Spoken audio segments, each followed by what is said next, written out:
योगपीठे तटे भीमराध्यं वरं पुण्डरीकाय दातुं मुनीन्द्रे समागत्य तिष्ठन्तमानन्दकन्दं परब्रह्मलिङ्गं वन्दे पाण्डुरङ्गम्।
भगवान श्री पंढरीश परमात्म्याच्या चरणारविंदी कीर्तन रूपी सेवा समर्पित करण्याकरिता घेतलेला अभंग अखिल विश्ववंदनीय विश्वभूषित देवमान्य श्री संत सम्राट वारकरी संप्रदायाच्या कलशस्थानी विराजमान असणारे गणात्याची मूर्ती मनपुतळे स्वराज्य स्थापित करणारे रयतेचे राजा श्री छत्रपती शिवाजी महाराज यांचे असणारे धर्मगुरु अर्थगुरु जगद्गुरु श्री तुकोबराय यांचा अभंग गात्यातील 3 चरणाचा अभंग असून या अभंगाद्वारे जगद्गुरु तुकोबराय या भूतलावरती या मृत्यूलोकामध्ये जन्माला आलेल्या संतांचं आणि सज्जनाचं वर्णन करतात.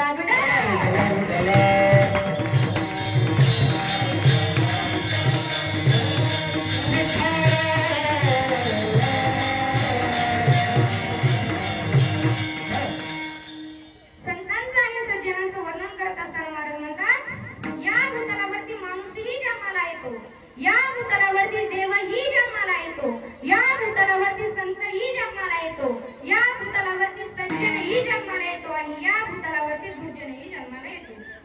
पण या भूतलावरती माणूसही जन्माला येत असताना, या भूतलावरती देवही जन्माला येत असताना, या भूतलावरती दुर्जनही जन्माला येत असताना जगद्गुरु तुकोबराय या अभंगामध्ये सज्जनाचंच का वर्णन करतात? कारण या भूतलावरती संत हे विशेष आहेत, सज्जन हे विशेष आहेत, म्हणून ते वर्णनीय आहे.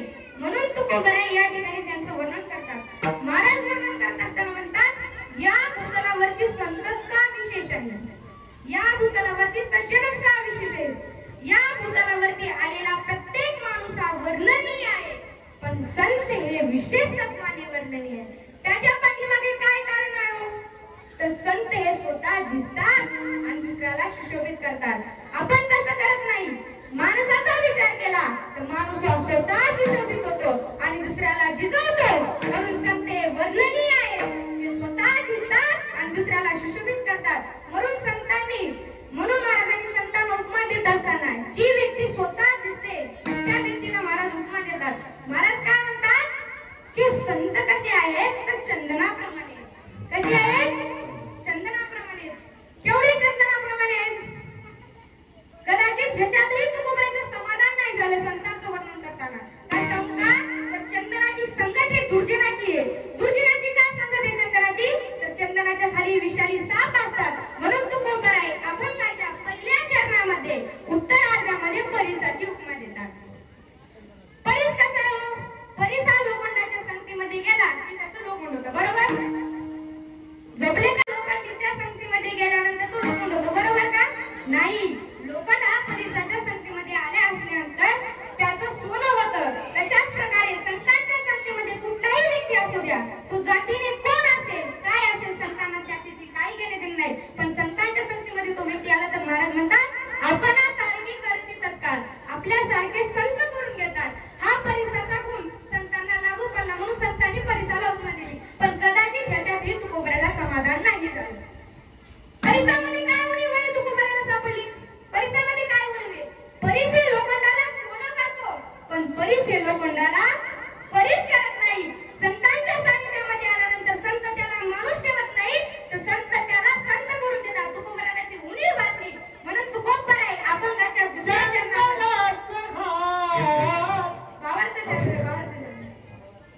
म्हणून तुकोबराय अभंगाच्या दुसऱ्या चरणामध्ये दिव्याची उपमा देतात. दिवा कसा आहे?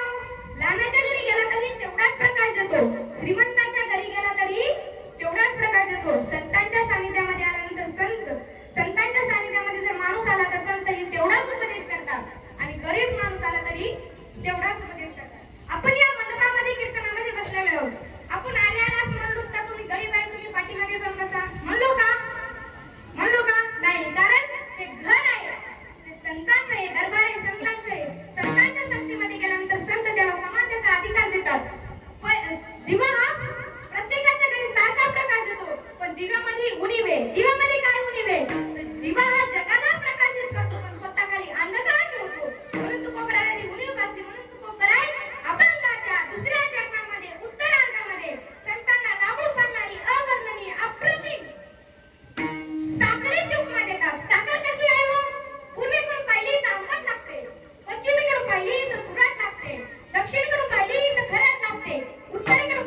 तिखट लागते, बरोबर का?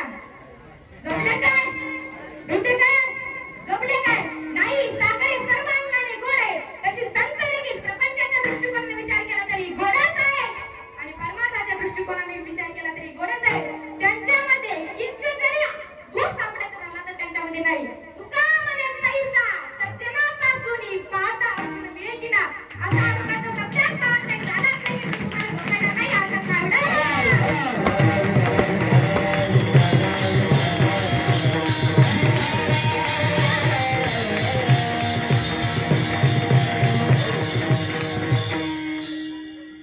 अभंगाद्वारे चिंतन करण्यापूर्वी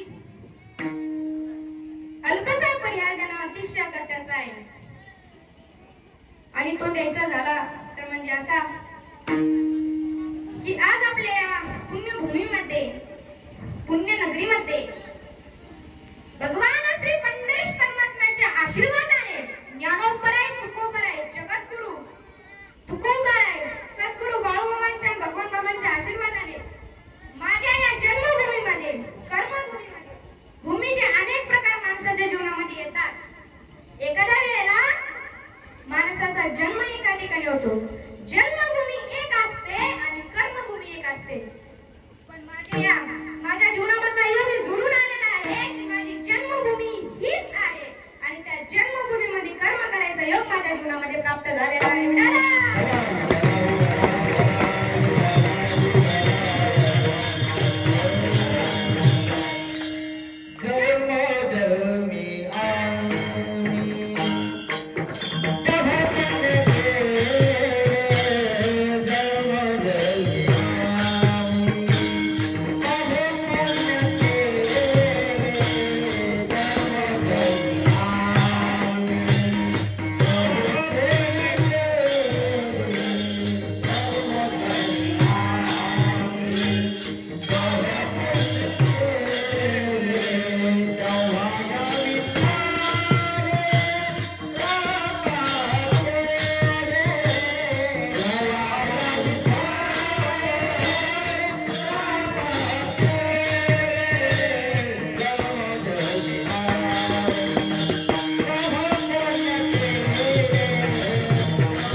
तुकोबरायच्या भाषेत सांगायचं झालं उजळले भाग्य आता अवघी चिंता वाढली संत दर्शनी आला पद्मनाभ जोडला.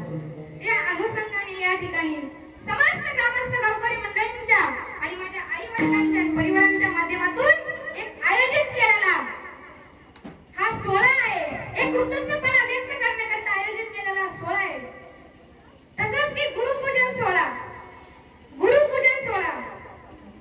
बघा, जसे की महाराज म्हणतात चंदनाचा स्पर्श तेलाला झाला की तेलाला शीतलता प्राप्त होते, तसंच माझ्या या जीवनाला साधू संतांचा स्पर्श झाला माझ्या गुरुजींच्या रूपाने.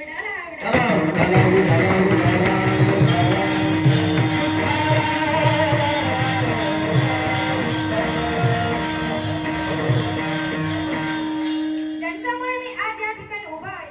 आदरणीय पूजनीय महाराज म्हणतात की गुरु बिना बताये कोण बात, गुरु शिवाय या जगामध्ये कोणी सोडवणारा नाही. जगामध्ये कुणालाच कुणाच्या गुणातून उत्तीर्ण होता येत नाही. होता येतं का?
वारकरी संप्रदायाची भगवी पताका याचा प्रचार प्रसार करणं त्या माध्यमातून गुरुच्या ऋणातून उत्तीर्ण होता येतं असं म्हणतात महाराज. गुरुच्या ऋणातून कुणालाही उत्तीर्ण होता आलाही नाही, येतही नाही आणि होणारही नाही.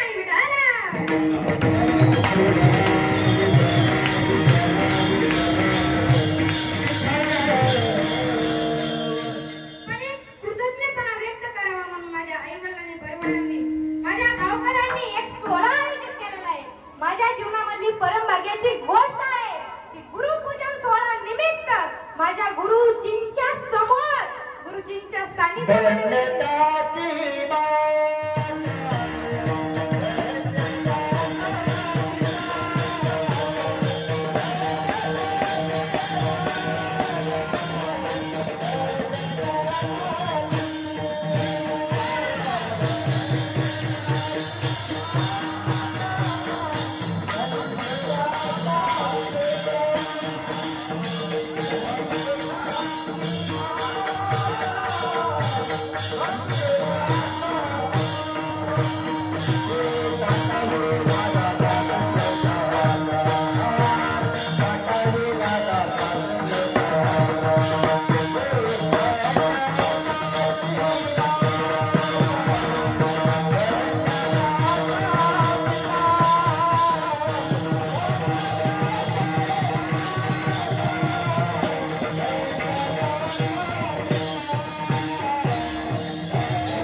संत कसे आहेत तर निर्दोष आहेत.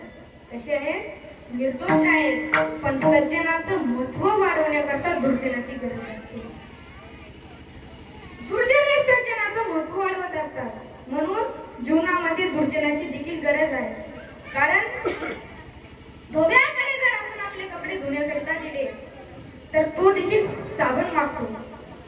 पण हा दुर्जन नावाचा जो दुधी आहे ना, तो बिना साबणाचे आपले पापरूपी कपडे धुवून देतो.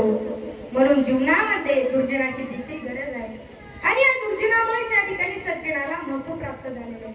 जे काही संत आहेत, सज्जन आहेत, त्यामध्ये व्यवहारिक असो परमार्थिक असो कुठल्याही प्रकारचे अवगुण दिसत नाही असे महाराज म्हणतात.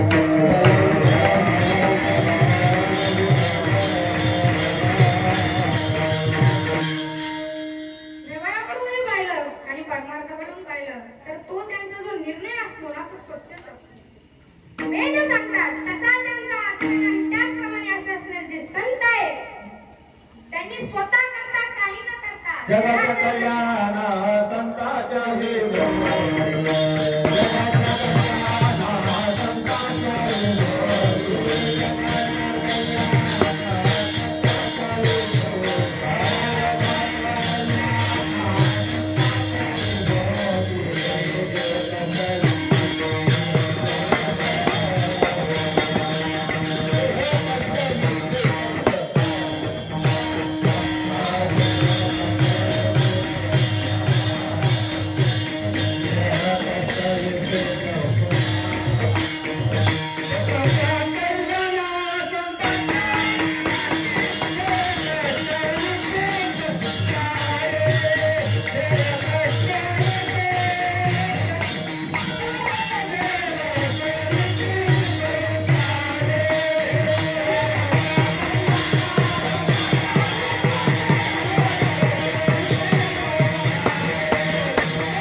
शरीर ते सदैव परोपकार करता झिजत असतो.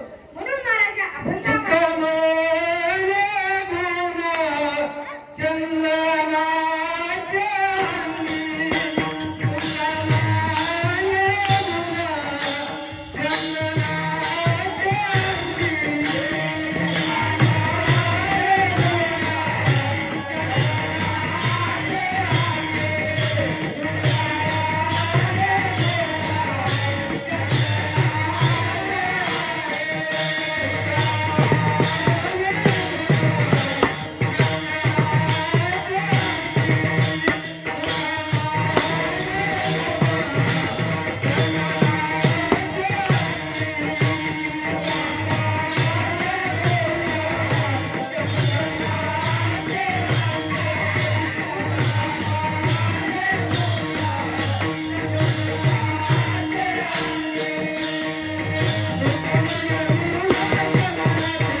व्यापून टाकीत नाही, तर चंदन हे त्याला आपल्यासारखं करून देतं. करतं की नाही? आपल्यासारखं करून देतं. संत देखील त्याला त्या मनुष्यरूपी झाडाने व्यापून टाकीत नाही, संत देखील आपल्यासारखे संत करून घेतात. हा महत्वाचा गुण आहे. चंदनाचा तिसरा गुण तेवढा चांगला नाही, पण चौथा गुण चांगला. चंदन हे अति दुर्लभ आहे. किती दुर्लभ आहे? तसे संत भेटणेही अति दुर्लभ आहे. आपल्या गावाचं परम भाग्य आहे की सद्गुरू बाळूमामा आपल्या गावामध्ये आहे.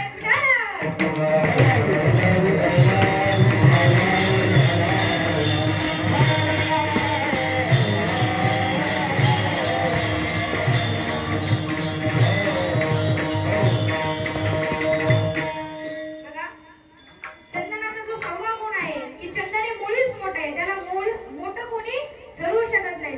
संत देखील स्वयंभू मोठे आहेत, त्यांना कोणी मोठं ठरवू शकत नाही. आणि चंदनाचा सातवा जो गुण आहे तो ऐकण्यासारखा आहे. ऐकताल ना? तो चंदनाचा गुण असा आहे की चंदन हे स्वतः दिसतं, तसे संत देखील जगाच्या कल्याणासाठी दिसतात. एका दिवशीचा प्रसंग आहे. चंदन दगडावर झिजत होता. कोण झिजत होता? चंदन दगडावर झिजत होता आणि तो दगड हसत होता. काय प्रसंग आहे बघा. तो चंदन झिजत होता आणि तो दगड हसत होता. चंदनाकडे तो दगड पाहायला लागला आणि हसायला लागला. अरे चंदना, ए चंदना, तू स्वतः झिजतोय, तू स्वतः संपतोय. तुला काही भान नाही का रे? तुला काही आठवण नाही का रे? तू स्वतः झिजतोय. तो चंदन हसायला लागला.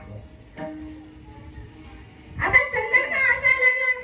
ऐका, तो चंदन हसायला लागला आणि चंदन दगड दादाला म्हणतो, ए दगड दादा, मी जरी स्वतः संपत असेल, मी जरी स्वतः झिजत असेल, पण मला याचा आनंद होतो की मी स्वतः संपत असलो तरी पण मी दुसऱ्याला सुशोभित करतो. संत देखील जगाच्या कल्याणासाठी झिजतात. संत देखील जगाच्या कल्याणासाठी झिजतात. त्यांनाही दुःख होतं.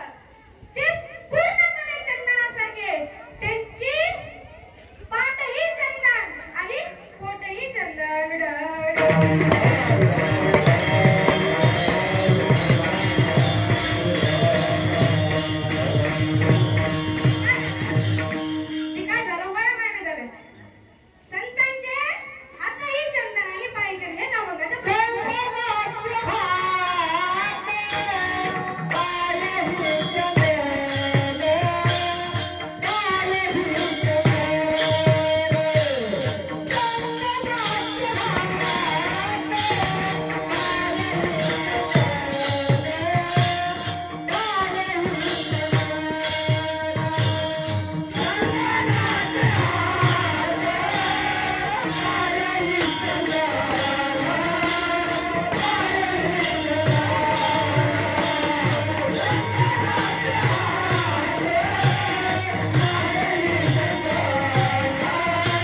दिवा आहे.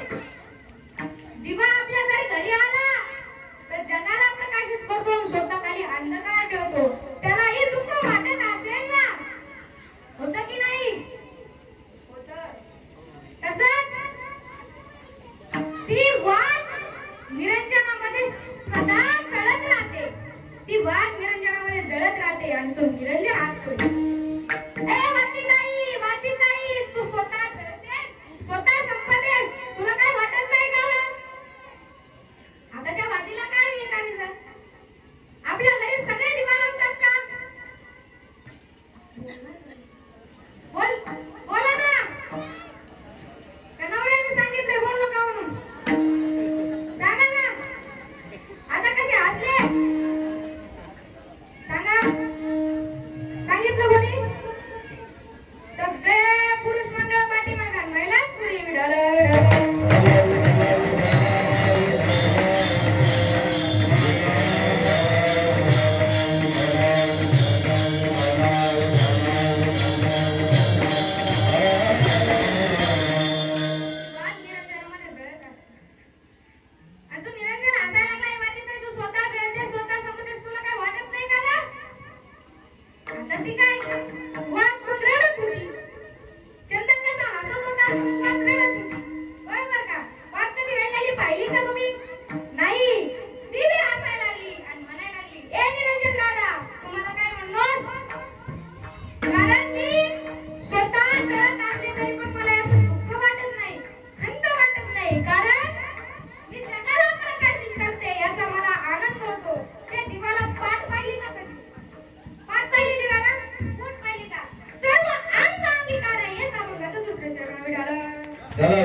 तुझं विठ्ठल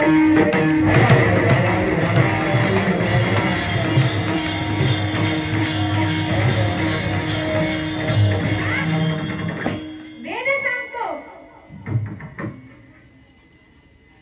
की महाराज म्हणतात की स्त्रीला आणि शूद्राला परमार्थामध्ये अधिकार मिळेल, पण संत म्हणतात पण ते आहे सर्वांना अधिकार. यारे यारे रामदोरी तर सर्वांना अधिकार संत देतात. पुण्यांना नार्यांना सर्वांना अधिकार देतात. का देतात तो संत?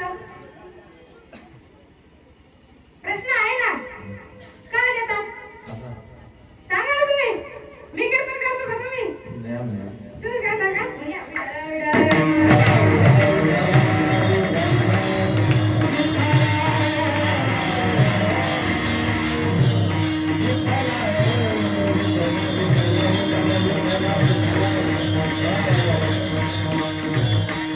लय पुढे जाताना एवढंच सांगतो की संतांमध्ये दोष नाही, किंचित औषधाकरताही दोष नाही, तापीसाठीही दोष नाही. त्रिविध तापेने कोणते कोणते ताप? आध्यात्मिक ताप, आध्यात्मिक ताप, आध्यात्मिक ताप. या तापेने तापलेल्या जीवाचं समाधान प्राप्त करून देणारे संत आहे, म्हणून त्यांच्यामध्ये किंचित जरी दोष नाही. तुका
चंदनाचे हात पायी चंदन पैसा नाही न कोणी अंगे, दीपा नाही पाठी पोटी अंधकार सर्वांगी साखर अवघी गोड. तुका म्हणे तैसा सज्जन पावसाने पाहता अवगुण मिळेची ना. दीपा नाही पाठी पोटी अंधकार सर्वांगी साखर अवघी गोड. ज्ञानेश्वर